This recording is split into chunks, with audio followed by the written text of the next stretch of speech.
ನಾನು ನಿನ್ನೆ ನಾಸಿರ್ ಸರ್ ಅವರ ರಾಜ್ಯಸಭಾ ಎಲೆಕ್ಷನ್ ವೇಳೆಯಲ್ಲಿ ನಾನು ಕೂಡ ವಿಧಾನಸೌಧದಲ್ಲಿ ಇದ್ದೆ. ಅವ್ರು ಗೆಲುವು ಸಾಧಿಸಿಕೊಂಡು ಹೊರಗಡೆ ಬಂದ ಮೇಲೆ ಎಲ್ಲರೂ ಜೈಕಾರ ಹಾಕಿದರು. ನಾಸಿರ್ ಹುಸೇನ್ ಜಿಂದಾಬಾದ್, ನಾಸಿರ್ ಹುಸೇನ್ ಜಯವಾಗಲಿ, ನಾಸಿರ್ ಖಾನ್ ಜಿಂದಾಬಾದ್, ನಾಸಿರ್ ಸಾರ್ ಜಿಂದಾಬಾದ್ ಅಂಥೇಳಿ ಎಲ್ಲರೂ ಜೈಕಾರ ಹಾಕಿದರು. ನಾನು ಕೂಡ ಜೈಕಾರ ಹಾಕಿದ್ದೀನಿ, ಕೈ ಎತ್ತಿದ್ದೀನಿ, ಜೈ ಜೈ ಅಂತ ಹೇಳಿದ್ದೀನಿ ಸರ್. ಮತ್ತು ಈ ಒಂದು ಬೇರೆ ಆರೋಪಗಳು ಬರ್ತದೆ, ಇದು ಸುಳ್ಳು ಆರೋಪಗಳು ಇವೆಲ್ಲ.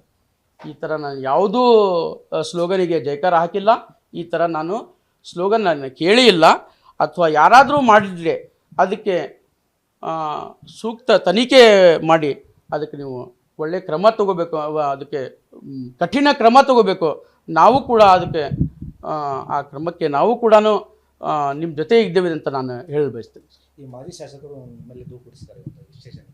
ಹಾಂ, ಮಾಜಿ ಶಾಸಕರು ಕೊಟ್ಟಾಗ ನಮ್ಮದು ಯಾವುದೂ ಥರದ್ದು ಇದು ಇಲ್ಲ. ನಾನು ಕೂಡ ವಿರೂಪಾಕ್ಷಣ್ಣ ಬಳ್ಳಾರಿ ಅವ್ರ ಜೊತೆಗೆ 2018 ಎಲೆಕ್ಷನ್ ಟೈಮ್ನಲ್ಲಿ ಅವ್ರ ಜೊತೆನೇ ಇದ್ದೆ. ನಾನು ಅವರು ಕರೆಸಿ ನಾವು ನಮ್ಮ ಮನೆಯಲ್ಲಿ ನಮ್ಮ ಪ್ರಮೈಸಸ್ನಲ್ಲಿ ಬ್ಯಾಡಗಿಯಲ್ಲೇ ಇರುವ ಪ್ರಮೈಸಸ್ನಲ್ಲಿ ಕರೆದುಕೊಂಡು ನನಗೆ ಬೆಂಬಲಿಸೋ ಜನರ ಜೊತೆಗೆ ಎಲ್ಲರಿಗೂ ಸೇರಿಸಿ ಅವ್ರ ಕಡೆಯಿಂದ ಭಾಷಣ ಮಾಡಿಸಿ ಅವರಿಗೆ ನಾವು ಬೆಂಬಲಿಸಿದ್ದೇವೆ ಅಂತ ಹೇಳಲಿಕ್ಕೆ ನಾನು ಬಯಸ್ತೇನೆ.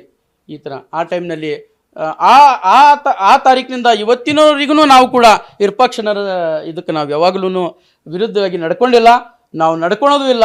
ಯಾಕಂದರೆ ಅವ್ರ ಜೊತೆಗೆ ಒಂದು ಬಾಂಧವ್ಯ, ವ್ಯಾಪಾರದ್ದು ಬಾಂಧವ್ಯ ಇದೆ.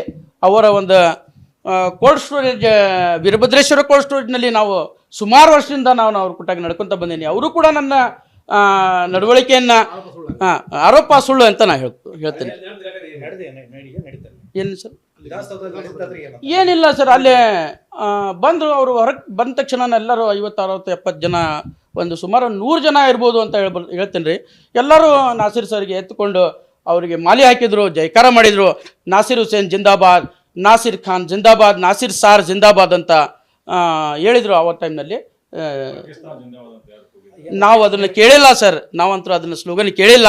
ಕೇಳಿದರೆ ನಾವು ಅಲ್ಲೇ ಸದ್ಯ ಬಡಿದು ಬಿಡ್ತಿದ್ವಿ ಅಂತ ನಾನು ಹೇಳ್ಬೋದು ಸರ್.